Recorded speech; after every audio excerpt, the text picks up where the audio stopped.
Olá, eu sou o professor Carlos Kleber e tenho uma videoaula para você. Seja muito bem-vindo.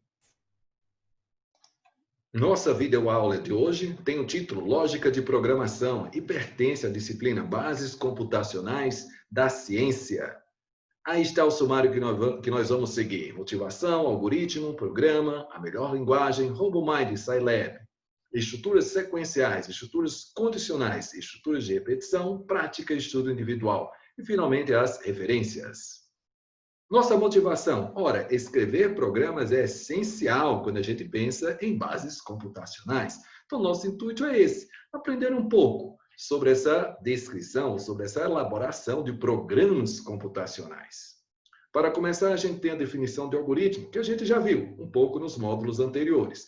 Nada mais é do que uma descrição passo a passo para resolver um problema. Aqui nós temos uma figura esquemática, que é uma forma de representação do algoritmo, seja através de um fluxograma. Aqui à minha esquerda eu tenho a entrada, que vai entrar nesse processo sistemático, que é constituído de decisões, de ordens, para finalmente fornecer uma saída. Bom, o algoritmo ele é um processo sistemático, é uma descrição para humanos, não precisa conter detalhes, precisa ser inteligível, e se utilizar outro algoritmo, este deve ser óbvio, ou deve ser explicitado. Bom, para elaborar um algoritmo é importante, enumerar as restrições sobre a entrada admitida pelo algoritmo. Pode ter zero, pode ter número negativo, fracionário, por exemplo. É preciso dizer, justificar de uma forma, digamos, formal, porque cada resultado computado satisfaz o que é pedido, dizer e entender porque nenhum resultado correto é omitido. Isso também é importante. Bom, e é preciso usar lógica, A lógica ela é fundamental, especialmente considerando que quem vai executar efetivamente este algoritmo que você está construindo inicialmente será uma máquina. Então, você precisa utilizar a lógica. Aqui tem um exemplo didático, apenas para você, digamos, ressaltar ou entender o que é essa lógica, As praias ficam na costa do país. Santo André, a cidade de Santo André, não está na costa. Portanto, logo, Santo André não tem praia. Representação do algoritmo, conforme eu já havia falado para vocês, uma forma bastante comum, bastante intuitiva, gráfica, atrativa, é através do fluxograma. Esse fluxograma, ele calcula a média de um aluno e diz se ele foi reprovado ou aprovado, considerando uma média 6. Então, veja, início, N1, N2, calculo a média. Se a média é superior a 6, aprovado. Se abaixo de 6, o aluno está reprovado. A outra forma, talvez uma forma mais científica, talvez, inicialmente, menos atrativa, mas me parece ser mais adequada, uma vez que você, eventualmente, vai ter que escrever um código. Então, no momento que você escreve um código, talvez ter a descrição do algoritmo através de uma narrativa, seja através de ordens de comando, utilizando o nosso português, neste caso, me parece ser mais fácil, será mais fácil essa conversão. Neste caso aqui, eu tenho o problema de dizer se o x ele é par ou se ele é ímpar. E utilizo a função mod. Essa função mod retorna o resto da divisão inteira. Então, se o resultado for zero, o valor é par. Se não for, caso contrário, ele é ímpar. Poderia ter utilizado o fluxograma para descrever essa mesma solução. Mas, como eu mencionei, essa solução, através da expressão escrita, comando a comando, me parece mais fácil para que você possa, eventualmente, fazer a tradução no programa. Bom, programa, está o programa. Então, o que é esse programa? É pegar aquele algoritmo que você descreveu, ou que você utilizou um fluxograma para descrevê-lo, e fazer a conversão, escolhendo uma linguagem de programação. Aí está a figura que representa esta ideia. Algoritmo, escolho a linguagem, tem um programa e vou executar na máquina, no computador. E aqui alguns exemplos de linguagens computacionais. Mas qual a melhor linguagem? Não existe a melhor linguagem. Existem, digamos, condições que vão fazer você utilizar uma ou outra. O próprio tipo de problema. Como é esse tipo de problema? Ele é um problema mais matemático? Ele é um problema que utiliza gráfico? É um problema que utiliza muitos dados? Utiliza muita memória? Então, essas características podem ser decisivas, além, claro, do seu repertório individual, ou seja, do seu próprio conhecimento. Então, escolher a linguagem de programação depende do tipo de problema e do seu repertório individual, ou seja, do seu conhecimento. Essa figura ilustra um pouco, algumas tendências de mercado. Aqui para o ano de 2018, a linguagem mais utilizada era o Java. Em segundo vinha o C, em terceiro vinha o Python. Mas isso pode mudar, conforme você pode observar anteriormente. Você já viu, por exemplo, que essa linguagem aqui em amarelo, C++, ó, ela parecia aqui bem posicionada aqui lá em 2003. Mas agora, quer dizer, agora não, né? No ano 2018, mais próximo da data atual, isso não mais ocorre. Então, escolher linguagem de programação, mais uma vez, depende do tipo de problema e depende do seu repertório individual. Bom, temos duas ferramentas, dois ambientes que eu poderia indicar para vocês para iniciar. Lembre-se que nós estamos fazendo uma disciplina introdutória, que se chama as bases computacionais, para iniciar nesse mundo do desenvolvimento de programas. O RoboMine, com a ferramenta mais gráfica, e o Scilab, que a gente já conhece de outros módulos.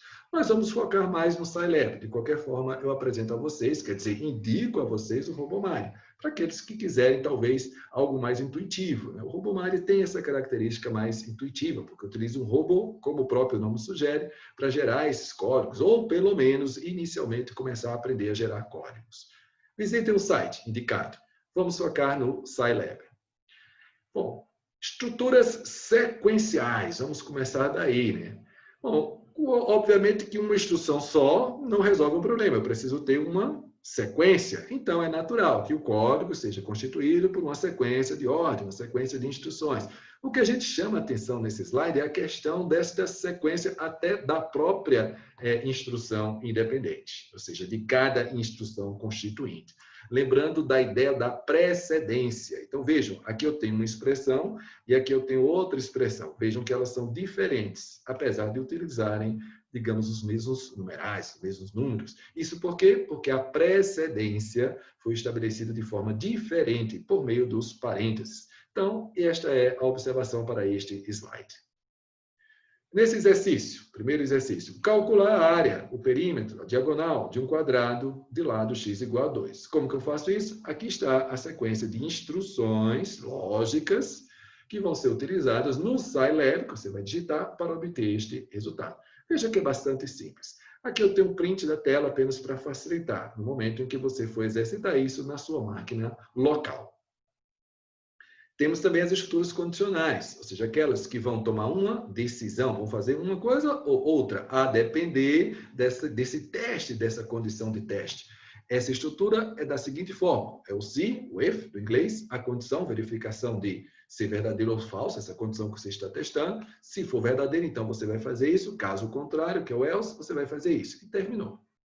Chamo também a atenção para que você observe que, semanticamente, quando queremos comparar coisas, a gente diz, olha, x é igual a 10, mas isso não é linguagem natural. Para efeito de criação, desenvolvimento do programa, as linguagens de programação diferem. Esta semântica pode ser representada de forma diferente, ou seja, comparar um valor com o outro. No caso do Scilab, você teria que utilizar os dois símbolos de iguais.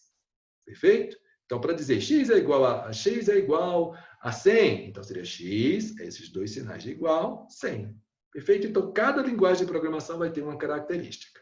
Continuando, você vai ter os respectivos símbolos relacionados às respectivas semânticas, ou seja, relacionado ao que você quer dizer, ou relacionado ao que você quer fazer. Perfeito? Outro problema.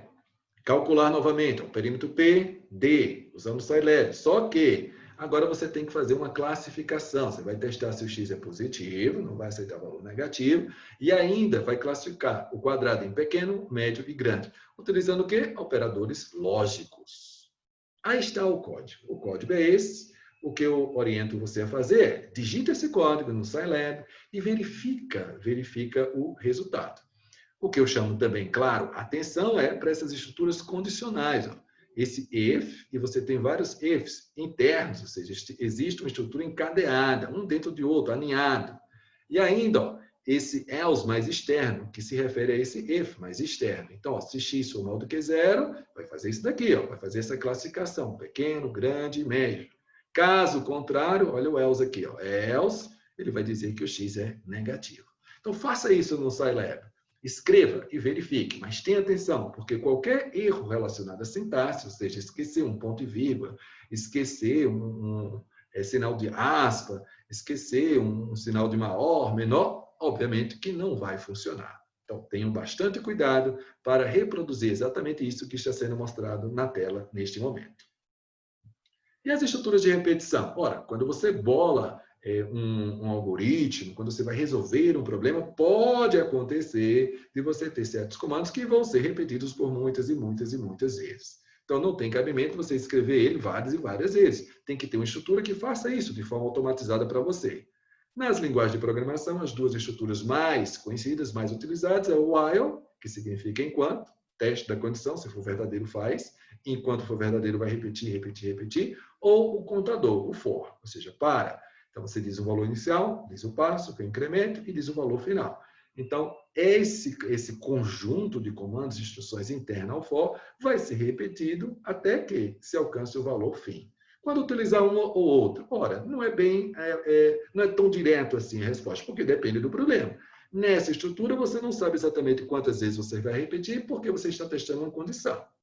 Nesta daqui, você sabe exatamente quantas vezes essas instruções vão ser repetidas. Então, depende do problema.